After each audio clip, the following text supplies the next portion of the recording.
let's troubleshoot your art practice. If you're currently in a place where it feels like you're not improving, or your art isn't where you want it to be, you don't like your style, you're not feeling confident as an artist, and making art just feels not as fun. First of all, I know what all of this feels like. I think all artists do. We all have highs and lows and personal challenges in our art. Doesn't have to mean there's something wrong. It just comes with the job. I have days when I hate everything I make, and then I have days when I'm on a roll. It's that creative roller coaster that we all experience. But what if you've been in a low for like a really long time and you can't seem to get out of it? I mean, sure, we can always just power through the lows, either by taking a break from making art for a while, or just making the art anyways, even though it feels kind of meh. Or we can troubleshoot. We can try to pinpoint exactly what's not working in our art, and we can try to fix that to get out of our rut faster and make art fun again. That's what we're doing in this video.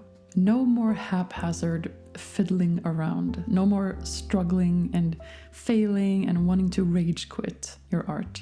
In my experience, whenever I felt demotivated in my practice and like I'm not getting anywhere, it's been because of these 5 things, 5 common reasons we're not improving our art. So let's see if any of them resonate with you. Reason number 1, you keep drawing or painting the same thing. Maybe you've grown a little complacent. You like your comfort zone, and other people like it too. You've kind of become known for this one thing, and whenever you venture outside of it, you feel uncomfortable, and your audience doesn't approve either. So no wonder you feel like you need to stay in your place. But do you really want to be in that place for the rest of your life? And will you learn anything new if you never challenge yourself? Reason number 2, you draw or paint too many different things. Yes, sometimes the problem's the opposite. Maybe you feel like you need to be versatile or well-rounded and able to draw or paint anything. I sure felt like that in the beginning, but really deep down you enjoy painting florals and would rather only do that and get really good at it. And every time you force yourself to draw something else, it kind of kills your creative soul a bit. No wonder you're not as motivated to make art, because making art is associated with doing stuff you don't like or just aren't that excited about. Reason number 3, and this is a big one. You don't have a vision of where you want to go. Feeling directionless in your art can be a real thorn in your side. At least if you're anything like me, feeling directionless in anything in my life is a sure recipe for demotivation and procrastination. If I don't know where I'm going, I'm not interested in going there. It was feeling envious of and inspired by other artists that made me want to pursue art as a career. And still, it's seeing what other artists do and make that keeps the fire alive in me, that makes me want to practice and keep at it. Before getting clear on my vision of what kind of art I wanted to make, I was drawing and painting sporadically, like for a few weeks here and there, every 5 years or so. I never really improved because I didn't have goals. And without goals, things can feel kind of pointless. Again, for some people, this might not apply to you. Reason number 4. You make art, but you don't actually practice. Can growth happen just on its own by doing the thing? Sure, I really believe it can. But will it happen quicker and with less frustration if you put some intention behind it? Absolutely.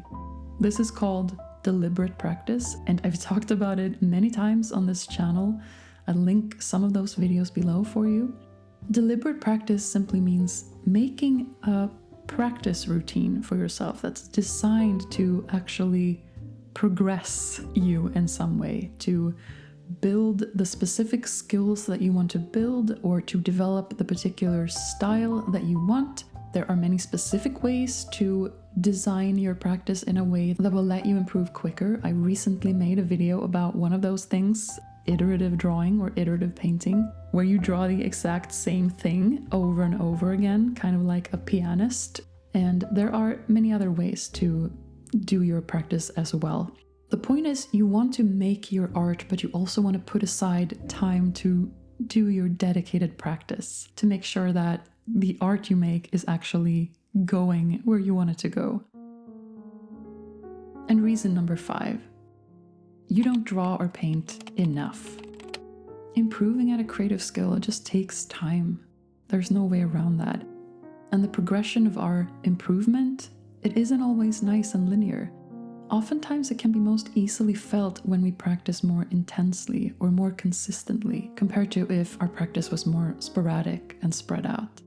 If you only practice for like an hour a week, or like I did before in short little bursts every year or 5 years or so, not only are you not going to improve your art as fast, but more importantly, you're not going to notice that improvement. You're not going to see it as clearly as if you did, say, a 100 heads challenge or one painting a day for 30 days or one of those really popular art challenges.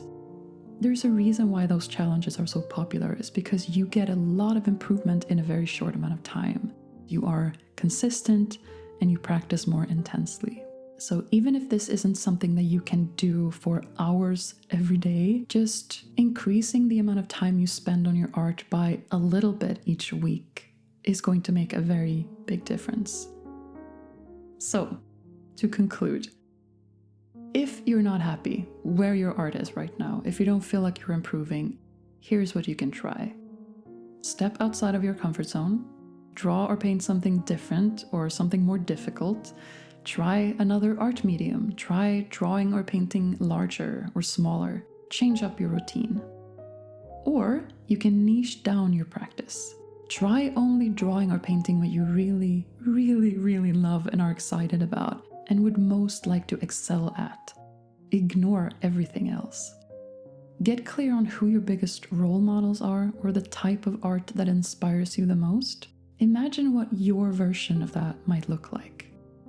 If you could dream freely, what type of artist would you want to be? What would you love to create? Spend at least a part of your time practicing deliberately. Take a course, do master copies, which means imitations of existing artwork that you admire. Do timed practice sketches in your sketchbook. Do iterative drawing, which I've mentioned in a recent video.